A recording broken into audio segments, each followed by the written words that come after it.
بسم اللہ الرحمن الرحیم۔ آج سے 10 سال قبل جب پوری دنیا 2008 کی معاشی کساد بازاری کا بدترین شکار تھی اور امریکہ کے کارپوریٹ سیکٹر نے حکومت سے $700 ارب کی مدد طلب کی تھی تاکہ وہ اس بحران سے نکل سکے، ایسے میں امریکن حکومت نے اپنے مشہور تھنک ٹینک رینڈ کارپوریشن کے ذمہ یہ کام لگایا تھا کہ وہ ایک ایسی جامع رپورٹ مرتب کرے کہ امریکی معیشت اس معاشی بحران سے کیسے نکل سکتی ہے۔ 1 سال کی محنت کے بعد جو رپورٹ رینڈ کارپوریشن نے امریکن حکومت کو جمع کروائی، اس کا لب لباب بہت خوفناک تھا۔ رپورٹ کے مطابق $700 ارب چھوڑ $1400 ارب بھی دے دیے جائیں تو وال سٹریٹ اس بحران سے نہیں نکل سکتی۔ امریکہ کو اگر اس بدترین اقتصادی بحران سے نکلنا ہے تو اس کی اسلحہ ساز صنعت، جسے ملٹری انڈسٹریل کمپلیکس کہتے ہیں، کو ایک بڑی مارکیٹ چاہیے۔ اس مارکیٹ کو پیدا کرنے کے لیے دنیا میں 2 بڑی جنگیں بہت ضروری ہیں۔ یہ جنگیں بھی ان ملکوں کے درمیان ہونی چاہیے جن کی معیشتیں مضبوط ہیں اور جو جنگ کے اخراجات کا بوجھ برداشت کر سکے۔ رپورٹ کے مطابق ایسی معیشتیں صرف 3 ہیں، ایک بھارت، دوسری چین اور تیسری روس، اور اگر ان تینوں کو کسی بڑی نہ ختم ہونے والی جنگ میں الجھا دیا جائے تو امریکن اسلحہ سازی کی صنعت رات دن سپلائی میں لگ جائے گی، جس سے امریکن معیشت کا پہیہ چلنے لگ جائے گا۔ یہ رپورٹ یوں تو خفیہ رکھی گئی، لیکن جنوری 2010 میں جب اس کے مندرجات سامنے آئے تو چین کی حکومت نے اس پر باقاعدہ احتجاج کیا تھا۔ اس رپورٹ کی پہلی بنیادی تجویز یہ تھی کہ تینوں ملکوں میں مسلمان اقلیتیں کثیر تعداد میں موجود ہیں اور اگر انہیں حکومتی طاقت سے گتھم گتھا کرا دیا جائے تو ایک پراکسی جنگ دیر تک چل بھی سکتی ہے اور معیشت کو بری طرح تباہ کر سکتی ہے۔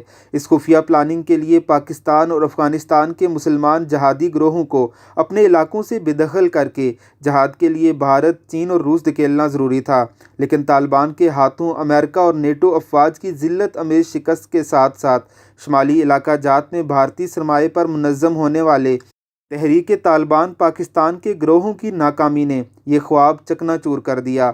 اب ان 3 ملکوں کو براہ راست جنگ میں اتارنے کے سوا کوئی چارہ نہ تھا۔ روس کو بشار الاسد کے شام کی جنگ میں الجھایا گیا کیونکہ اس کے لیے شام کی بندرگاہ بہت ضروری تھی۔ اس 9 سالہ جنگ میں جس قدر اسلحے کا کاروبار چمکا، اس کی وسعت کا اندازہ لگائیں کہ قطر، ترکی، سعودی عرب، ایران، متحدہ عرب امارات، عراق اور مصر کی طرح کئی اور ممالک اپنے اپنے پروردہ گروہوں کو آزاد مارکیٹ سے اسلحہ خرید کر سپلائی کرنے میں لگ گئے۔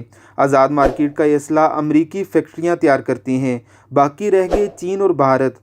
چین گزشتہ 30 سالوں سے پرامن بقائے باہمی کی پالیسی پر عمل پیرا ہو کر اپنی معاشی ترقی کی منازل طے کر رہا تھا، لیکن اس کی سرحد کے 2 مقامات ایسے تھے جہاں بھارت کے ساتھ تنازعات کی راکھ سلگ رہی تھی۔ تنازع کا پہلا مقام لداخ کا وہ بے آباد پہاڑی سلسلہ ہے جس سے قدیم شاہراہ ریشم گزرتی ہے۔ مہاراجہ رنجیت سنگھ کی افواج نے 1834 میں جب لداخ کو ریاست جموں میں شامل کیا، اس کے بعد وہ تبت پر حملہ آور ہو گئی، جنہیں چینی افواج نے 1842 میں بری طرح شکست دے کر پیچھے دھکیلا، لداخ میں داخل ہوئی اور وادی لیپا کا گھیراؤ کر لیا۔ سکھ افواج امن معاہدے کر کے واپس لوٹ گئی۔ برطانیہ نے پنجاب میں سکھ راج کو شکست دی تو برطانیہ اس علاقے کا وارث بن بیٹھا۔ یہ وہ زمانہ تھا جب مشرقی چین کے مسلمان علاقوں خصوصاً سکا کانگ میں مسلمان رہنما یعقوب بیگ کی سربراہی میں انقلاب برپا تھا۔ یہ علاقہ 1862 سے 1877 تک مغربی چین میں حکمران خاندان کوئنگ کی عملداری سے نکل چکے تھے، لیکن بعد میں جب ان کے آپس کے قبائلی جھگڑے شروع ہوئے تو حالات نے چین کو دوبارہ ان پر قابض بنا دیا۔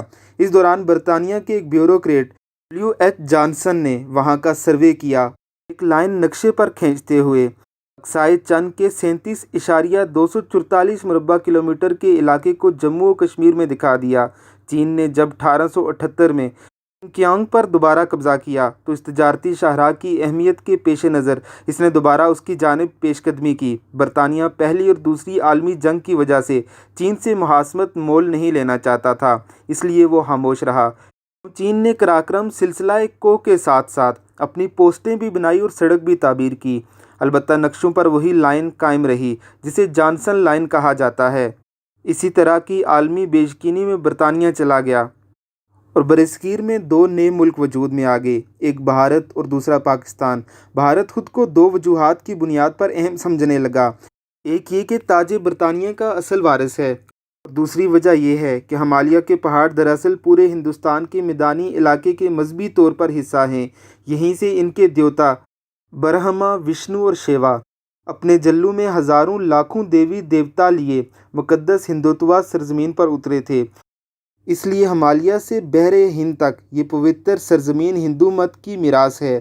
یہ علاقہ اس قدر بے آباد تھا کہ چین نے چیانگ کائی شیک سے اپنی آزادی کے فوراً بعد جب اس کی اہمیت کے پیش نظر 169 کلومیٹر روڈ بنانا شروع کی تو تقریباً 10 سال یعنی 1958 تک بھارت کو اس کی خبر تک نہ ہوئی، اور تماشا اس وقت کھڑا ہوا جب چین نے اس سڑک کو اپنے نقشے پر ظاہر کر دیا۔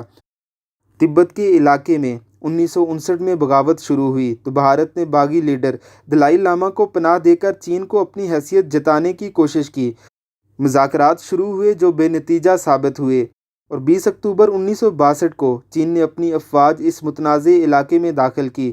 اسے جس قدر علاقہ اپنے عسکری مقاصد اور سرحدی حفاظت کے لیے ضروری تھا اس پر قبضہ کیا۔ 20 نومبر 1962 کو خود ہی جنگ بندی کا اعلان کر دیا۔ یہ سرحدی لکیر آج تک لائن آف ایکچوئل کنٹرول کہلاتی ہے۔ یہی وہ مقام ہے جس سے آج جنگ کی چنگاریاں سلگ رہی ہیں۔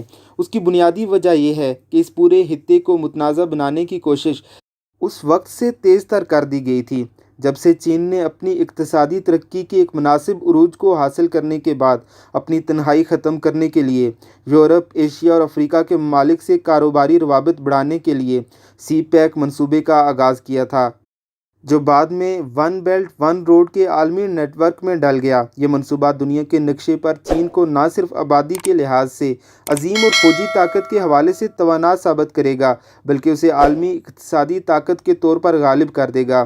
اس چینی یلغار کو روکنے کے لیے بھارت سب سے اہم مہرہ تھا جسے دو طرف چلانے کی کوشش ہو رہی ہے۔ چین سے مت بھیڑ اور پاکستان سے لڑائی، بنیے کا بیٹا سولی چڑھا دیا گیا ہے۔ اس کالم کی دوسری قسط اگلی ویڈیو میں نشر کی جائے گی۔ اللہ رب العزت اوریہ مقبول جان کا سایہ ہم پر تا دیر قائم رکھے، آمین ثم آمین۔